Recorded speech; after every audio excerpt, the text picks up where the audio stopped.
Somewhere this year, someone will sell a gemstone for a few $100s that a collector would happily have paid thousands for. The tragedy is they won't even know they made a mistake until it's gone. It happens constantly. A ring gets inherited, a drawer gets cleaned out, a stone gets sold because it was just sitting there, and the person walks away with no idea what passed through their hands. Here's the uncomfortable truth.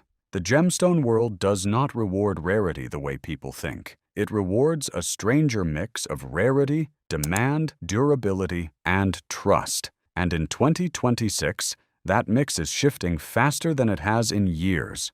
Some stones are getting harder to replace every single month. Others are quietly becoming worthless to collectors, even as stores keep selling them at a premium. Today, we're counting down 12 gemstones through that lens.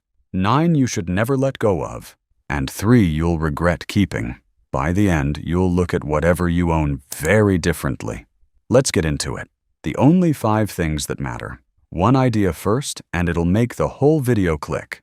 A gemstone's future strength comes down to 5 things: rarity, demand, durability, treatment dependence, and resale liquidity. Notice what's not on that list: being rare by itself. A stone can be rare and still go nowhere if nobody wants it, if its beauty depends entirely on lab treatment, or if you can't sell it without losing half its value the moment you walk out the door. So why does 2026 matter specifically? Because 2 things are happening at once. Collectors are turning on treated stones harder than at any point in the last decade. Untreated, unheated, no oil have become the words that move money. And at the same time, lab-grown technology is flooding certain categories, crushing their resale overnight. Keep one question in your head the whole way down. Is this stone getting harder to replace or easier? We start at the top. 9 gemstones you should never sell.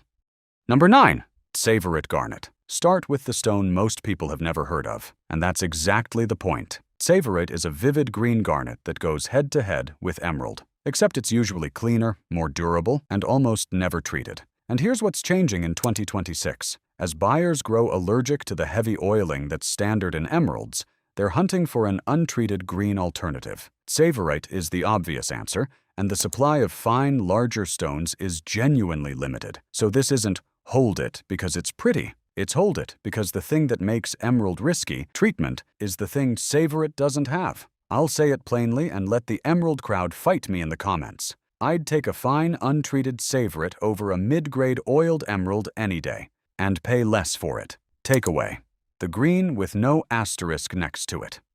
Number 8. Demantoid garnet. Demantoid outsparkles diamonds in pure fire, but that's not why collectors guard it. Most jewelers spend their lives telling you inclusions kill value. Demantoid breaks that rule completely. The finest Russian Ural stones contain tiny golden horsetail inclusions, and those threads, which would ruin almost any other gem, actually raise the price, because they prove the stone is genuine Russian material. What's shifting in 2026 is provenance obsession. Buyers don't just want a green garnet anymore. They want a green garnet they can prove came from a near-exhausted Russian source. That paperwork is becoming the whole game. So here's a line that'll annoy half the audience. With demantoid, the flawless stone is often the cheaper one. Argue about that below. Takeaway: the inclusion isn't a defect, it's the fingerprint. Number 7. Mahenge Spinel. For centuries, spinel was mistaken for ruby and dismissed as a fake. Mahenge Spinel from Tanzania is the stone that ended that insult for good, a glowing, almost neon pink red. The dealers and collectors who quietly stocked up on Mahenge a few years ago look very smart right now. Because in 2026, with treated rubies everywhere and trust in them falling, an untreated stone with this kind of color and a finite origin is exactly what serious buyers want. Spinel people have a quiet smugness about them, and lately, they've earned it. So I'll hand you the comment section grenade. The smartest colored stone buyers I know stopped chasing ruby years ago and went straight to spinel. Tell me I'm wrong. Takeaway: the stone that escaped ruby's shadow and embarrassed everyone who ignored it. Number 6. Alexandrite. Alexandrite does something almost no gem can. It changes color, green in daylight, red under warm light. But the real story isn't the magic trick. It's the scarcity. Fine, natural alexandrite with a strong, dramatic color change barely trades. When a great one surfaces in 2026, multiple serious collectors move on it at once because they know another one might not appear for a long time. This isn't a stone you casually shop for, it's a stone you wait for.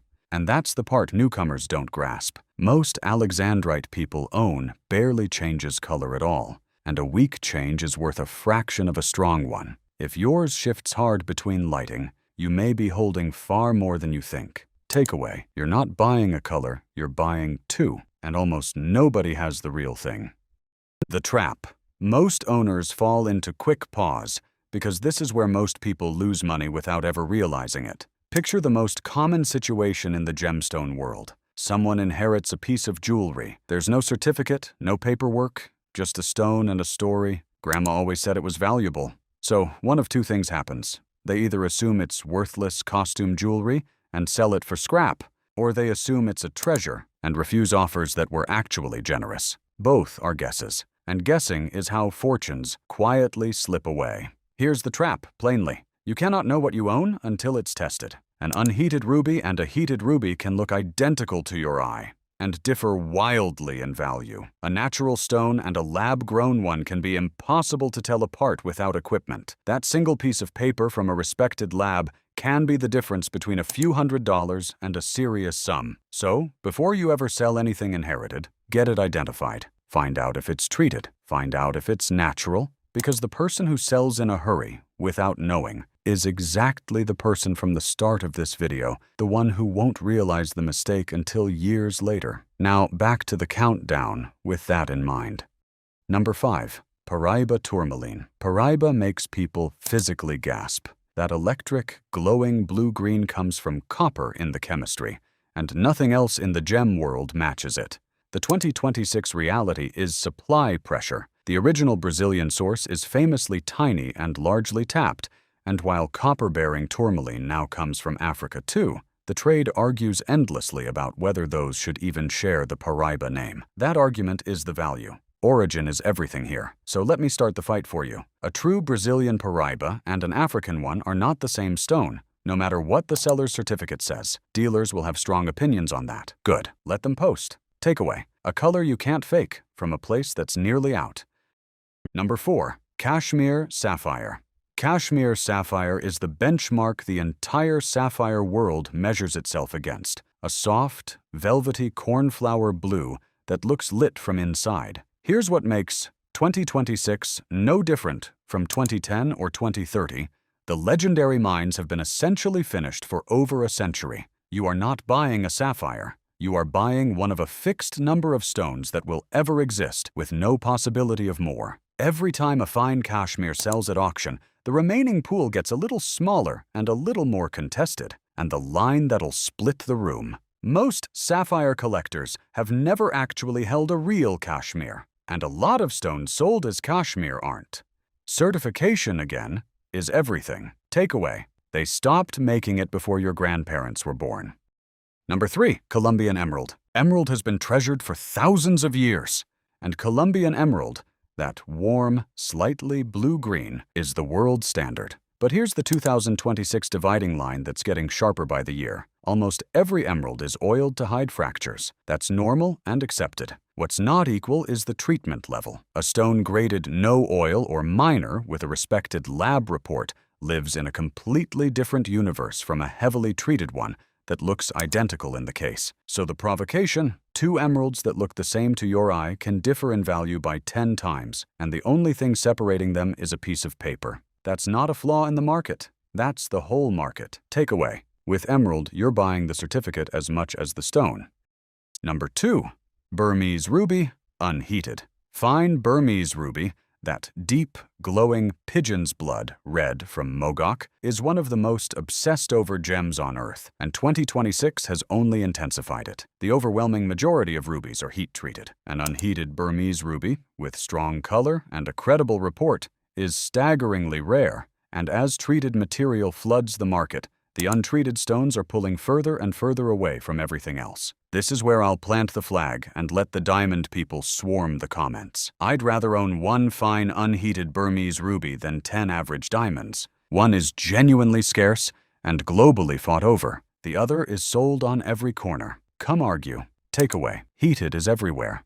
Unheated is the prize. Number 1, natural fancy pink diamond. And at number 1, the clearest, harder-to-replace story in the entire gem world. For decades, one mine, the Argyle mine in Australia, produced the vast majority of the planet's pink diamonds. In 2020, it closed. It is not reopening. So every natural pink diamond that exists in 2026 is part of a pool that will never grow again, only shrink as stones get locked into collections and vaults. Meanwhile, the luxury market's appetite for them hasn't cooled at all. A permanently fixed supply meeting relentless demand is about as close as gemstones get to a one-way street. The closing shot for the comments. The most important thing that ever happened to pink diamonds wasn't a discovery, it was a mine shutting its doors. Takeaway: the source is gone. The desire isn't. That gap only widens.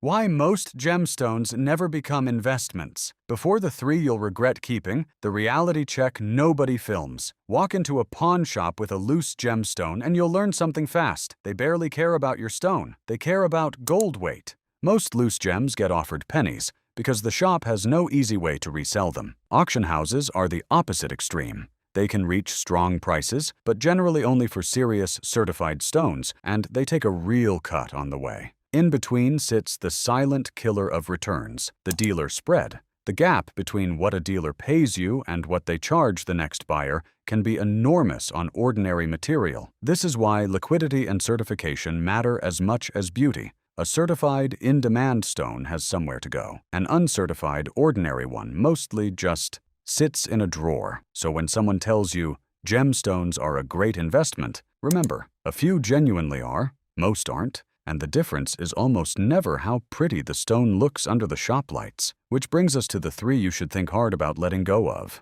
3 you'll regret keeping. Number 3, lab-grown emeralds. Lab-grown emeralds are gorgeous, often cleaner than natural ones, and a fraction of the price. For beauty per dollar, they're unbeatable. But understand what you're holding. A lab emerald isn't a discounted natural emerald. It's a different product, and its price floor keeps dropping as the technology improves. That's the 2026 trend. Capability rising, quality climbing, prices sliding. Anything getting cheaper to produce every year cannot build collector value over time. Wear them, love them, but there's almost no secondary market chasing them. Takeaway: falling production cost and rising value never live in the same stone. Number 2, commercial-grade tanzanite. Careful, this is not all tanzanite. This is the pale, included average material that fills most retail cases. People buy it on the origin story. It comes from one tiny spot on Earth in Tanzania, and only found in one place sounds like a guaranteed win. But single source doesn't mean valuable. The quality gap in tanzanite is enormous.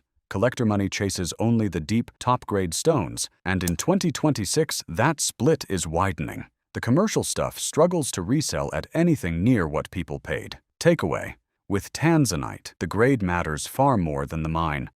Number 1, heavily treated blue topaz, and the one people most often misjudge. People buy blue topaz because that icy blue is gorgeous and cheap. It feels like a steal. Here's the catch: that blue is almost never natural. Nearly all of it starts as colorless topaz, then gets irradiated and heated into the color you see. The look is stable, but the supply behind it is effectively unlimited. It can be made to order in volume forever, and when something can be manufactured on demand, scarcity never arrives. So sell it, or simply wear it with no illusions. There's no resale market coming for it. Takeaway: if the color came from a machine, so did the supply. Outrow. So there's your 12, but don't walk away with a list of names. Walk away with the idea underneath it. The next person who overpays for a gemstone won't know they made a mistake until years later. The next person who sells a great gemstone too early won't know either. The difference is understanding which stones are becoming harder to replace before everyone else does. Look at whatever you own through that lens. Get the uncertain pieces tested. Find out what's treated and what isn't, because the worst position in this entire hobby isn't owning the wrong stone. It's owning the right one and never knowing it. So tell me below, which of these are you holding? And be honest, has anyone here already sold something they wish they hadn't?